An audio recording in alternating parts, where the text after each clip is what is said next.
अस्सलाम वालेकुम, मेरा नाम डॉक्टर महविश इदरीस है और मैं इवान एस्थेटिक सेंटर में एज अ क्लिनिकल डाइटिशियन और स्किन एक्सपर्ट काम कर रही हूँ और आप देख रहे हैं सेहत ज़िंदगी। बहुत से लोग मुझसे सवाल करते हैं कि फ़्रूट खाने का अच्छा टाइम क्या है और किस टाइम पे हमें फ़्रूट खाना चाहिए और किस टाइम पे ना खाना चाहिए। तो मैं हमेशा उनको यही कहती हूँ कि खाने से पहले फ़्रूट खाएं, खाना खाने के बाद फ़्रूट ना खाएं।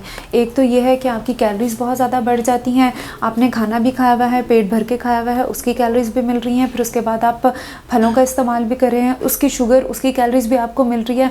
तो कोशिश करें कि खाना खाने से आधा घंटा या 1 घंटा पहले अपने फ़्रूट का इस्तेमाल करें और कोशिश करें कि रात में फ़्रूट ना खाएं, दिन में अपना फ़्रूट खाएं। क्योंकि जो लोग रात में फ़्रूट खाते हैं उनकी शुगर लेवल ज़्यादा हो जाती है, उनकी इंसुलिन लेवल ज़्यादा प्रोड्यूस हो रही होती है, तो उनकी शुगर एकदम से स्पाइक करती है। क्योंकि पूरा दिन अगर हम फ़्रूट खा रहे हैं, चल फिर रहे हैं, तो वो हमारी शुगर बैलेंस होना शुरू हो जाती है। लेकिन हम रात में फ़्रूट खा के फ़ौरन सो जाते हैं तो एकदम से रात में कभी भी हमारी शुगर स्पाइक कर सकती है, जो आपके जिस्म को नुकसान दे सकती है।